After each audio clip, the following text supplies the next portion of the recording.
Today on the WEInvested podcast, we have Kobe Beatty, and he is the CEO of the Dream Team Financial Services. Kobe, how you feeling today, brother? Feeling blessed, bro. How you feeling? I'm doing good, man. I'm excited for this interview, bro. It's something I've been waiting on for a minute. Right. Yeah, you mentioned to me a few months back. Uh, I don't know. I just never done something like this before. I didn't know what to hop on here and talk about, but I done been in the lab, so I'm ready to talk about whatever. Yes, sir. Yes, sir. Hey, Yeah, that's what I like to hear, brother. So look, man, yeah, before we get started, before we jump into it, can you let the people know where they can find you on social media? yeah. So you can find me on Instagram. It's Kobe Kobe underscore Beatty BEATTY CEO. That's on Instagram. Or on Facebook, you can just find me Kobe Beatty on Facebook. Those are the That's two platforms I use the most. Yeah. that's a bet, brother. So let's just start from the top, man. Where did you grow up? Ogden, Utah. Yep. Ogden, Utah, born and raised. Spent about 20 years out there. Last three I've been in Arizona. But yeah, Ogden. That's where I'm from. For sure, brother. And so, um, how was that transition from Ogden, Utah, out to Arizona? That's something that I like to kind of highlight and just show like the importance of moving and kind of getting out of your hometown. Yeah, most definitely. Most definitely. The transition was life changing for sure. Because I feel like just Utah in itself is just a little bit different than the it's 90% white people. And a lot of them is Mormons in the religion of the Mormons. So for me, sitting in the classrooms, it's like 30 kids in the classroom, and you the only black kid in the whole class. That's a little odd. So when I moved to Arizona, it was way more diverse. And I noticed that right away. Like, it's crazy because there was like one or two white kids in the class. The rest was mixed with something else. So being from Utah, I felt way more comfortable in the class. Like the vibes was just totally different. So that transition was big time, for sure. For sure, bro. So how would you say that you're adjusting to life in Arizona? I'm trying to keep up. It's fast paced. It's fast paced, and everything with inflation just keep going up, keep going up, keep going up. So being from a small city, there's not a whole lot of business going on out here in Phoenix. There's a lot of businesses going on. So I'm just trying to keep up. You know what I'm saying? Yeah, for sure. For sure, brother. So, you know what I'm saying? Turning the focus to your business, man, the Dream Team. How did you get started in the financial service industry? Yeah, so I actually just went to a meeting, like a business overview, where they just talked about who they were as a company, what they did, and how they got paid. And again, being from Ogden, I've never heard of making large amount of money in a short amount of time. I always thought that you had to put in a lot of hours. So when I went to that meeting, and I seen the life insurance part, it totally made sense to me. You didn't have to tell me twice. I saw how we got paid. I was like, wow, if I can go teach people this and make this to do it, to me, it makes sense to at least give it a shot. And then boom, that's just kind of how it happened. Fell in love with it. Facts, brother. Facts. That's Yeah. dope. So, how would you describe or how would you define life insurance? And what would you say are some of the benefits of having life insurance? How I would describe life insurance. Life insurance is the cheapest way to create generational wealth in your family, tax free. It's the cheapest and easiest way. We don't typically want to talk about death. We don't want to think about it. But if we don't, at some point, somebody in our family is going to pay for that. So that's how I would describe it. I would also describe it as an investment. Like, you truly got to see it as an investment. You can't see it as another bill on top of your other bills, because it's not. It's the one that pays your bills if something were to ever happen. You see what I'm saying? As far as your kids going to college, getting a car when they're 16, your wife, paying the mortgage, paying off your debt, paying your loans, stuff like that. So without it, it's going to be financial devastation. So I would just describe it as something that you definitely want to invest in.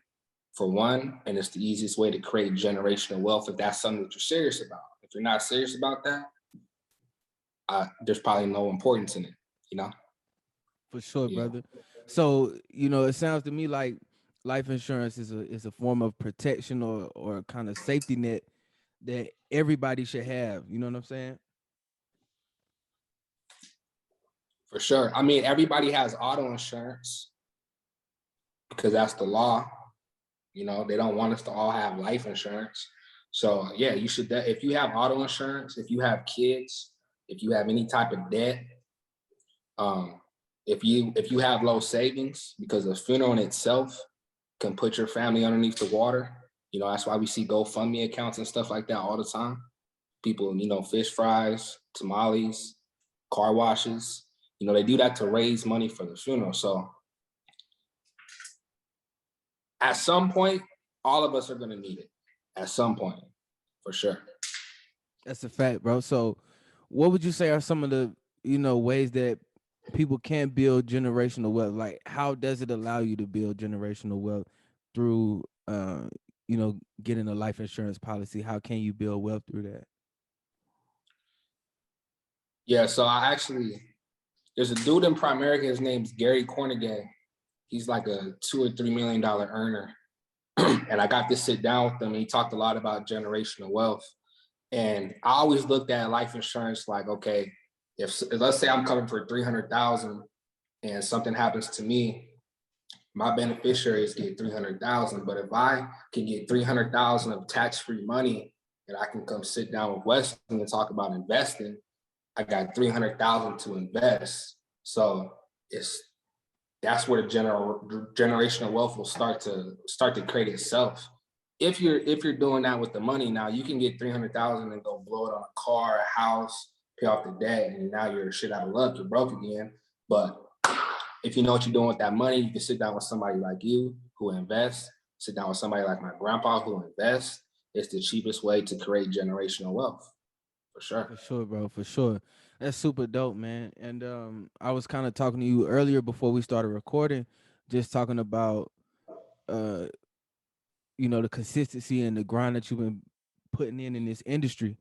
And Right. I see that you have some pretty impressive stats, man. Number one in Arizona in building a business, and number two in families protected. So, you Right. know, what are some of the steps that you took to achieve these goals? I understood people for one. I had to learn people. I had to learn how to talk to people. The product is already amazing.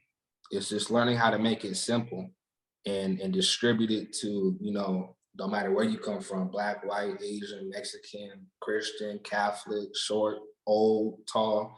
It's just learning how to get the message across to all of them, you know. And that's something that I still work on, still continue to work on. But I done went through so many people. Like when I first joined, I talk to everybody, bro. Everybody that knows me or ever heard of me, they heard from me about the life insurance. And a lot of people told me no. A lot of people said it was whack. A lot of people said it was a scam. A lot of people said a lot of things. But I was willing to go through those cards and go through those numbers just so I could have like real life presentations with them, talk to them, see how they think. You know what I'm saying? So as you go through that and you go through the people, you get better and better and better and better and better at explaining it, and overcoming objections. Because I mean, that's a big thing. People look at it like a bill. They look at it as something that's not really important.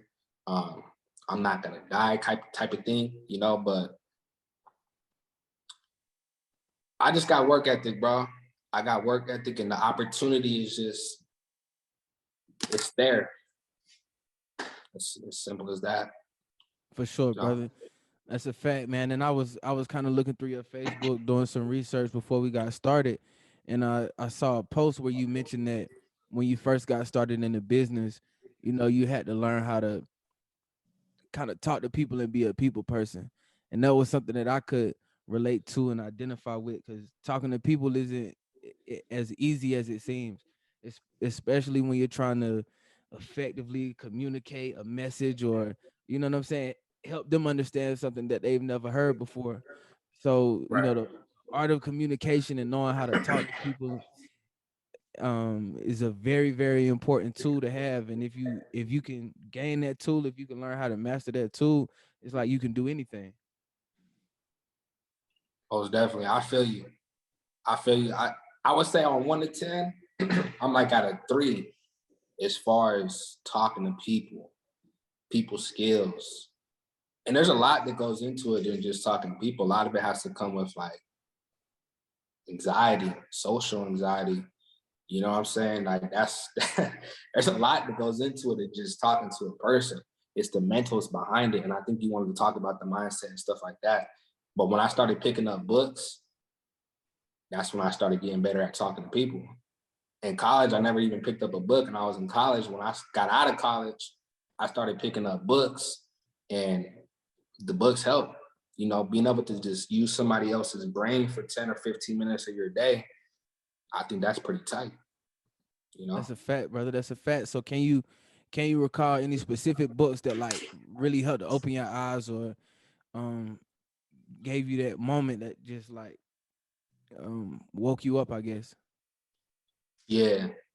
Yeah. When I was doing my training to get licensed, you had to pass an state exam. It's like 100 questions. You got to get a 70 on it. And I failed it like 3 times. I failed it 3 times in a row, and you get 4 tries to pass it, or you got to wait like a whole year to try again. So I failed 3 times, and we have a book of the month at our office. Every single month, we change books. The first 3 months, I was a knucklehead. I didn't see the importance of reading a book. Never really knew what I was doing with it. I failed 3 times, and for some reason, that third month, I bought the book of the month, and it was called Instant Millionaire. It's by Mark Fisher, and I read that book, and that shit opened me up for sure. Like, because I always knew I wanted to do something big with my life, but as you go through life and you listen to different people doubt you and say different things, you kind of start to lose that confidence, that hope.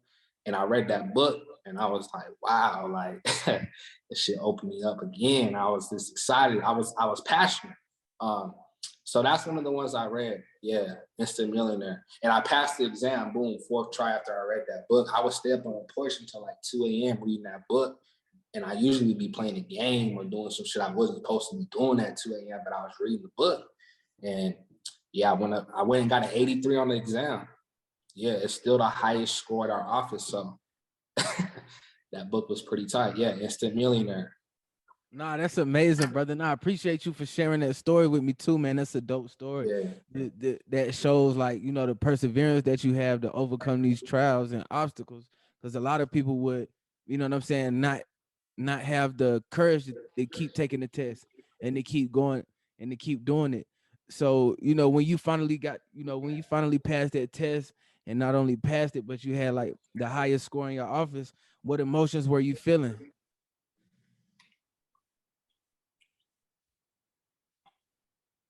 I was feeling accomplished, and I was feeling like I was on a whole different path than what I ever thought of, what I ever prayed for. Because once I got the license, bro, it was like I can actually go make money now. I can go sit down with people by myself now.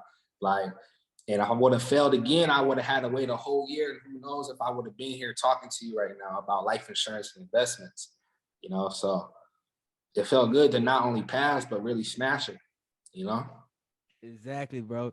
And it just show you a leader, man, and that, never giving up really pays off. For Um, sure. Yeah. yeah, That's what it is, bro. for sure, bro. And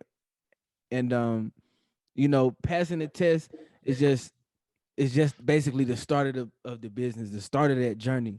So how was it how was it for you when you were just getting started and starting out that business? I heard you mention, that people had a lot of objections and a lot of negativity, but how was it for you, like receiving those negative words, and still continuing to persevere? How was that journey for you? It was awesome because when I was in training, I had great mentors, great trainers, and I was already prepared for it. It just came from a lot of different angles that I really didn't expect, like family members, close friends, and stuff like that.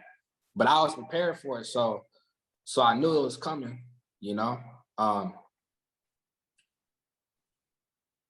how was the journey though? It's cool. It's cool because you're always going to hear objections. No matter what, you're going to hear objections. That's just people. They're always trying to find their way out of things, or they have a reason why they shouldn't do something. So I don't think no matter what you do, you're going to get objections, you know? So it's an ongoing journey. It's something that will never end until I'm just, no matter who I sit down with, I can close them. You know what I'm saying? That's a fact, brother. And you said something super important, man, really important. Um, most or all successful people that I've met have mentors. And that's something that you mentioned a while ago, that you had mentors that prepared you for what was to come. So what would you say is the benefit of having mentors and having those people in your corner? Life changing. Life changing. Like, it's crazy. If you were to get a pencil and a piece of paper and you just write down like the 5 people that you spend the most time with, and you just put your name in the middle, and then write how much money they make on the right, each person, 1 through 5. That's why a lot of people are where they're at. You know what I'm saying? Like, once you really evaluate that list and change that list and start hanging out with people that got what you want or more, the environment will rub off on you, you know? So I think that's big. I think that's big, is having the mentors, especially ones that you can relate to. Like, maybe they don't come where you come from, but they're tough. They don't quit. They go through things too, but they show up and show out at the same time when it's time to, and then they go back to their regular life. So I think that's big, is having the right mentor, not just a mentor. Nah, exactly, bro. You hit the nail on the head, man. And I feel like you dropping some gems right now for the people to let them know, like, you are who you hang around. And if you For want sure. better, you got to hang around people that are going to elevate you and help push you, or even inspire you or motivate you to do better and go harder. So I really think you dropping some gems right now, brother. Yeah, that's tough in itself, though. Is to evaluate that list and change it up. You're gonna have to sacrifice some things. You're gonna have to lose some things. You're gonna have to cut some people off that it's either you want it or you don't want it, Wes. You know what I'm saying? That's as simple as it is. Yeah. Exactly, brother. Exactly. So, one thing that I see constantly on your page is, you growing your business, expanding your office, um, and growing that team and growing your team. So, Right. what would you say is the importance of having a good team, and how do you how do you pick the people that you want on your team? I think having a team is big if you're serious about having passive income. If you're not serious about having passive income, yeah, you don't need a team. But I feel like all successful people have a team. And I think it's impossible to make a million without a team. So I love having a team. How do I pick the people? Through the masses. I go through the cards. And then whoever sticks, sticks. Whoever don't. But if you go to McDonald's, it's the same way. A lot of people go in about McDonald's. A lot of people get fired. The turnover rate is like super, super high. So I do it through the masses. I do in-person prospecting. I do social media. Social media is pretty big, especially because of COVID. A lot of people are looking for work from home. A lot of people, getting laid off. The vaccine, a lot of people don't want to take the vaccine. So they're going to be looking for something else. And financial services, working from home, it's a great opportunity. So I do it through the masses, bro. Through the masses. It starts off as a part-time opportunity, for people to just want to make some extra income. But if you want to truly do something big with your life, you can do it with Primerica. You can do it in financial services. You can do it on the dream team. The mentorship and the leaders is there, So I think it's important having a team, especially for what I do, because I'm not trying to write up sales all my life. I'm not a salesman. I'm an educator. So if I can duplicate myself and other people, I'm 30 different places at one time, and my hands are off the sale. I'm at home, So having a team is big, and I can show you how to build a team, because I actually did it. It's one thing to just talk about it, but I did it. Somebody didn't have no people skills, no experience, no background, just a lot of heart. And I think that heart in itself got a lot of people in my business, bro. They could feel it and they want a little taste of it, a little some of it. So having a team is big for sure. That's a fact, bro. And a vital thing you said, man, is you have to have a team if you want passive income, and that's a true statement. So, what's the importance of having passive income to you? Like, when did you realize I need passive income, and what passive income can do for you? Yeah, so I broke up our Alex Santana. He makes about 40,000 a month passive income. And when I seen that with my own eyes, I'm just like, I was lost in the sauce, honestly. Like, I always knew that NBA players made a lot of money, NFL players made a lot of money. I knew business owners made a lot of money, but I never knew what those business owners did. I thought that you had to work a lot of hours to make a lot of money, but that's not really what it is you got to build that team. You got to build that team. If you can duplicate yourself into other people, passive income. And passive income is important. If you have passive bills, you should have passive income, like money that comes in every single month just for you to wake up, thank God for another day, boom, passive income. So I think that's pretty important, especially with inflation because the wages ain't going up. It's like the inflation is going up a lot quicker than the wages are. So sooner or later, hard work ain't gonna really be hard work. You're gonna have to start working smarter. You're gonna have passive income. Nah, that's a fact, man. That's a fact, bro. And yeah, I couldn't agree with you more, man. Inflation and prices keep going up on everything, but these salaries keep staying the same. So it's like Mm, we got to figure out ways to make money on our own, and we also got to figure out how to make our money make money, however that yeah. may be, in whatever legal capacity. But yeah, man, it's important to get some sort of passive income in your life, man, because it takes a lot of stress away and it gives you the chance to focus on what's really important to you. I like Facts, that. I like facts, that. brother. Yeah. So you've been in the industry for a while, and I'm sure you've come up against some roadblocks, or made some mistakes and learned some lessons from those mistakes. So are there any um lessons or roadblocks or potholes that jump out at you that you can recall, that you would like to tell somebody else so they can avoid making that same mistake? Yeah, don't give nobody the benefit of the doubt. That's a big roadblock. Is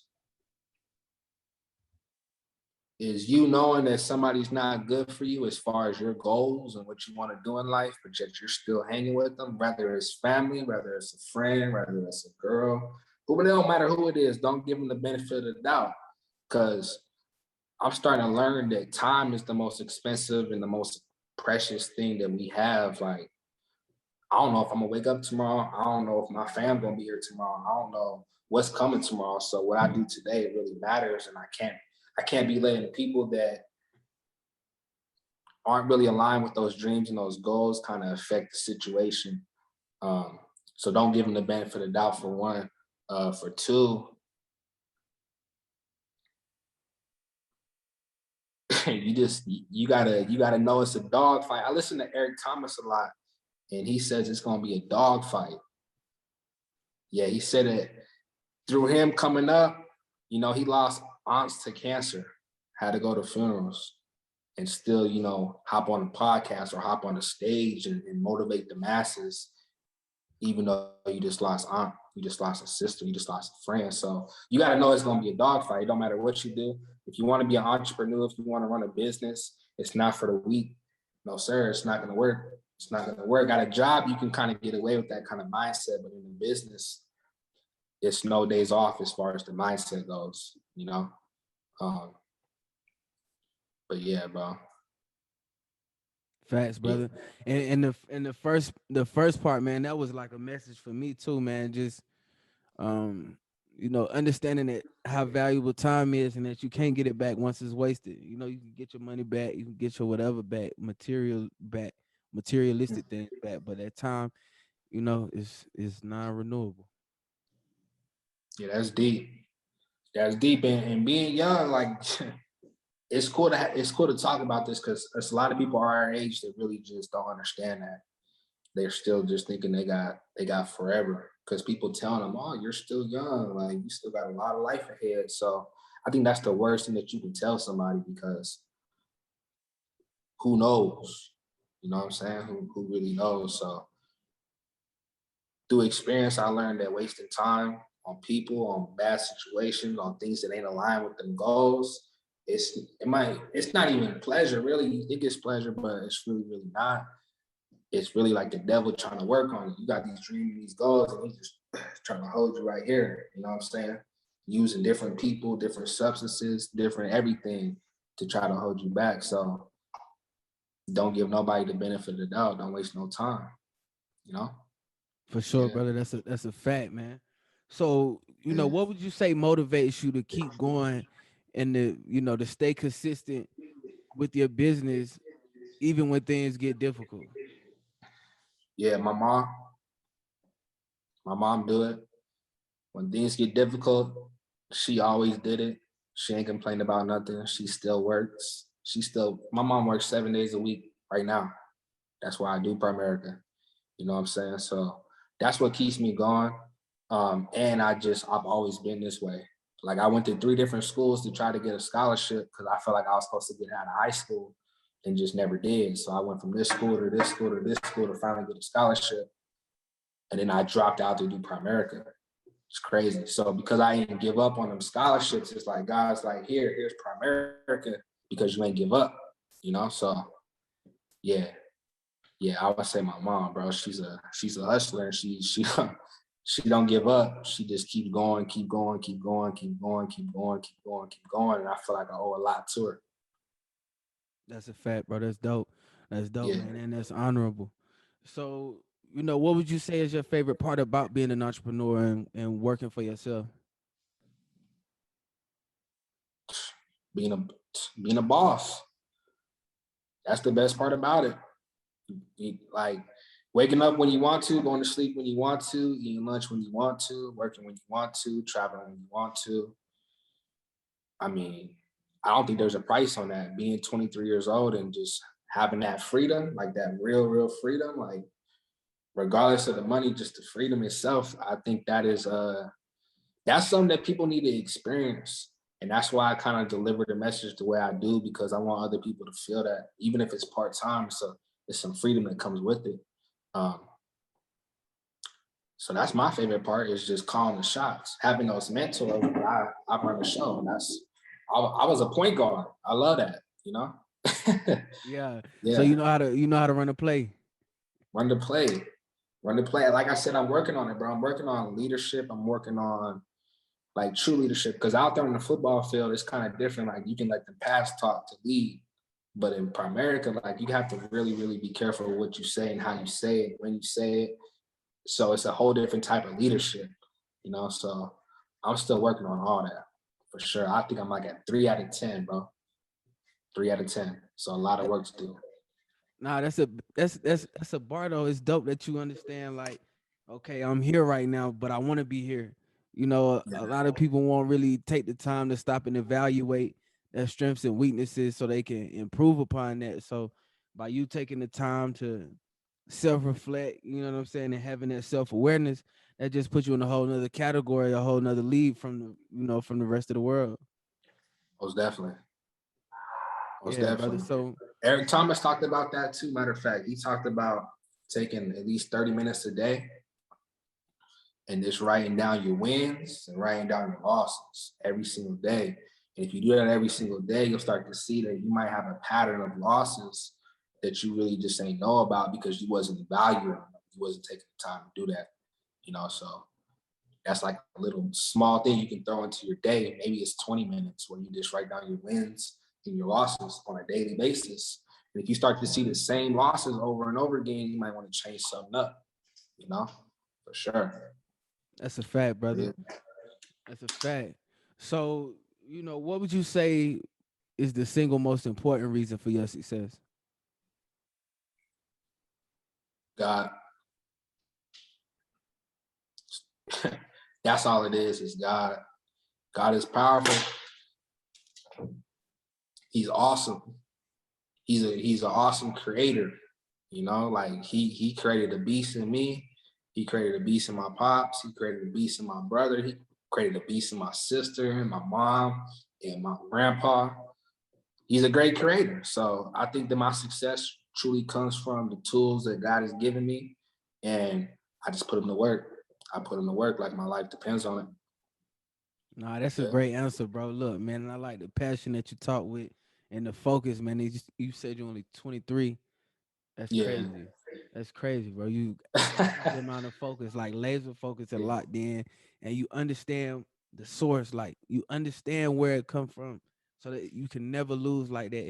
If you fully understand all my success, the wins, the intelligence, knowledge, wisdom, all of that comes from God, man. So you Most sound like definitely. you rooted. Rooted. Rooted, man. I praise God for everything. My grandma's rooted, man. My grandma is very spiritually driven, and she kind of rubbed it off on me, I think. Because for the longest time, bro, I didn't even believe in God. You could ask my parents. Hopefully, maybe they'll see this little podcast. But yeah, I didn't know what to believe in, bro. But through life, I would say about 5 or 6 years ago, I think it's my grandma just kept praying and kept praying and kept exposing it to me. And every time I seen her, she was talking about God and she was waking up in the morning, stomping. I'm like, Grandma, it's 8 in the morning. She prays and worship. I'm like, wow, like who is this person that you keep? Like she would be out of her box, bro. Like, I'm like, what is that? Well, what's going on? But it's the Holy Spirit. And I felt that when I started taking it more serious, started praying in the shower every morning, and I could get that same thing my grandma had. And I was like, okay, I can understand it now. So yeah, that's pretty tight. Yeah. Yeah, nah, that's super fire, bro. You know what I'm saying? And it's dope for you to just talk about your journey, man, even your spiritual journey, Yeah. because it's important, man. It's necessary, especially um with all the distractions that are out here today for us to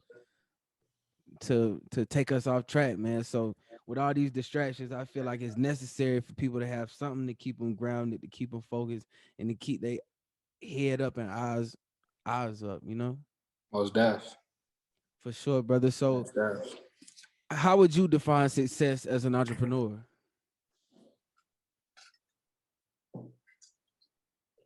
That's a good question. For me, how would I define success is at least showing at least 50 people how to make a six-figure income. I would identify that as me being successful because I feel like my job is to motivate the masses. And if I can show 50 people how to make a six-figure income, I think I did enough. I think I was successful. Yeah. Fast, bro. With your mindset, man, and with your mindset, with your vision, with your focus and determination, bro, I feel like you can show 500 people, 5,000 people how to do that, man. I feel like, Yeah. yo, if Yeah. you stay on this track, bro, you're gonna be unstoppable, my boy. Yeah. I appreciate that. I appreciate the big thinking too. That, that's what No it's all doubt, no about. doubt. So look, brother, how would you like for people to remember you and your company? How would I like them to remember me? That's a good question too. Yeah, that's not something I ever thought about. It's the best though. Like you see the leaderboards, like the whole goal of this thing is to be the best, be the number one in the state. So if you gonna remember me, you're gonna remember me as the dude that gave his all on the appointment, whether you said yes or you said no to the opportunity or to the insurance or to the investment, whatever it was. I feel like they'll remember me because I told them, hey, I'm the best at this. Like if I can't help you, can't nobody help you. So they'll remember that. And through the success, they'll be like, oh, okay, like we sat down with that dude, we told him no, but we remember he was hella passionate. He gave his all, he told us the truth, he kept it real. So I just want to remember it as that, as a champion, as a winner. That's a fact, Yeah, brother. That's a fact. Yeah, man, you yeah. getting me energized right now just through the Come podcast, on, brother. come Yeah, on. yeah. But Yeah. man, when you went number one, man, when you saw your name number one in the entire state of Arizona, you know, what emotions did you feel, man? Like, did you feel like your hard work finally paid off? Like, what was going through your mind? Yeah, I did. It's crazy. So for the longest time, there's a leaderboards, and you can do it by the month, you can do it by the past month, you can do it by the year, or you can do it by the past year. For the longest time, I was always checking the monthly. So I was trying to dominate each month, just get first place each month, each month, each month, each month. And then I started playing with the thing a little bit. I'm like, oh, you can see for the year. So I went to the year, and I think I was like eighth or seventh place. There was some people above me. So that's when I was like, okay, like I was looking at the numbers and I was like, this is what I got to do to catch up. So boom, just put my head down and I didn't pick it back up. And when I checked it again, I was number one. So it felt it felt pretty good, bro, because growing up, I was always the best on the team in sports, always MVP, everything on every team. I just wanted I, I wanted to win better than anybody else. That's why I was always MVP. I wasn't the best. I was willing to go out there and win. What do I got to do to win? Let's make plays. Boom. So in Primerica, I dropped out of school and stopped playing football. So I stopped getting that excitement, that feeling of being number one, being an MVP for the offense or for the team or for special teams. Like I didn't get no recognition or no awards. So when I saw number one on Primerica, in a company like this, I was like, okay, this is pretty tight. This is pretty tight. So it was big, and it was big because I had something to show other people that it actually worked. You know, it wasn't like I was just doing it by myself. Like you see the numbers, there's 84 people in the business this year. So that's like a little over 10 people a month, that I'm just exposing the opportunity to. So it's awesome, bro. It's awesome, but it's crazy because I'm number one in Arizona, but you can check for different states. You can check for the whole country. If you do the whole country, I'm probably like 50, 60, so That's Arizona's still cute, crazy. yeah. But I'm trying to dominate the whole everything, bro, the whole company. I'm trying to dominate the whole company. And that's why I love it. You can compete in Primerica. It's just like football. You just compete in different areas, you know? That's a fact, bro. And I love that mindset you got, bro. That's the Yeah. important word, bro. To dominate. If you Dominate. wake up with that, if you wake up with that mindset that I'm gonna dominate today, man, you're gonna be a huge success in life. If you every day you wake up with that mindset, bro, I'm gonna just dominate, dominate. Yeah. That's hard, brother. That's hard. So what does the future of the dream team look like to you?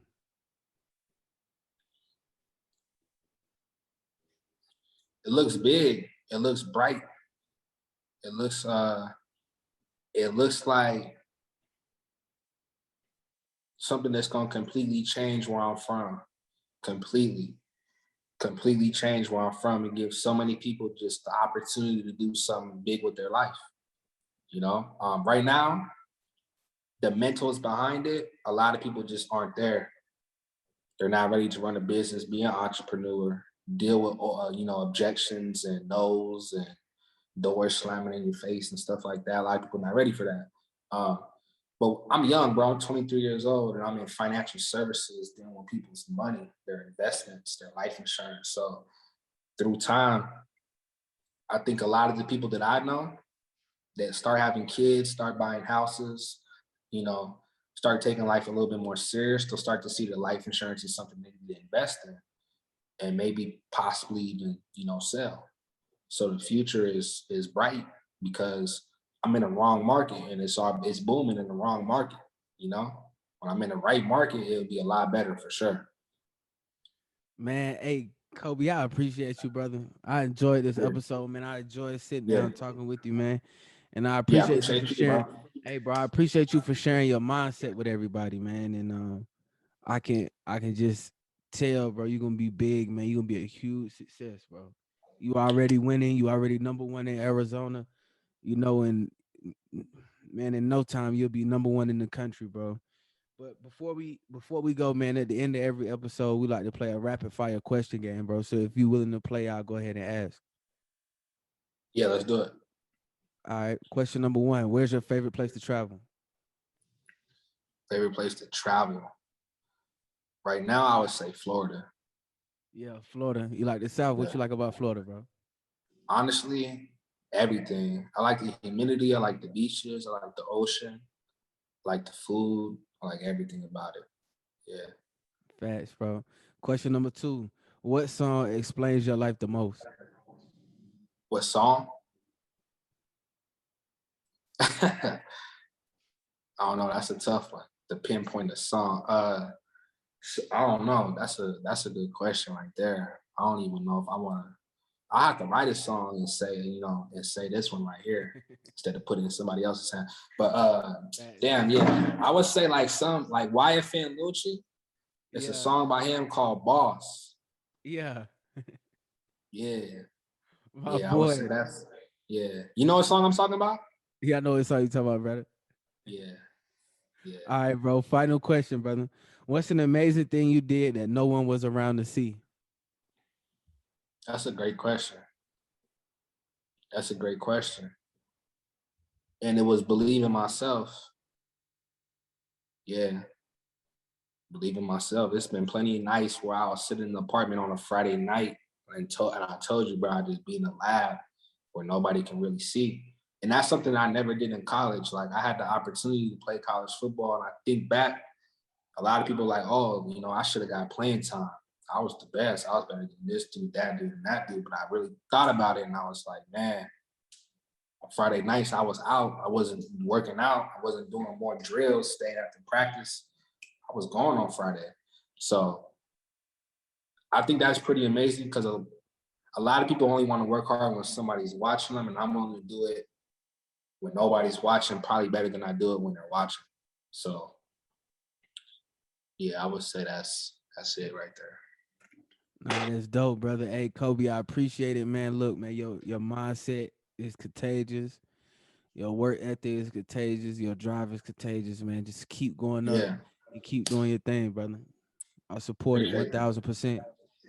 appreciate that. Appreciate that, bro. Thanks for having me. We invested. You got a lot of people on here. This is like episode 18, and you have some pretty credible people on these calls. So whatever you doing, bro, hopefully we can talk about it because I think it's pretty tight that you just have people hopping on the podcast and I don't know how you game plan for this, but you had some questions that were pretty good. So thank you for having me. Yeah, that's pretty tight. Hey, appreciate you, brother. Thank you for, you know, adding to that list of incredible people on the podcast, man. You one of them now. You know what I'm saying? You were one of them before, but you just one of them people on the We Invested podcast, man. So I appreciate you for joining me, brother. Yes, sir. I appreciate you, bro.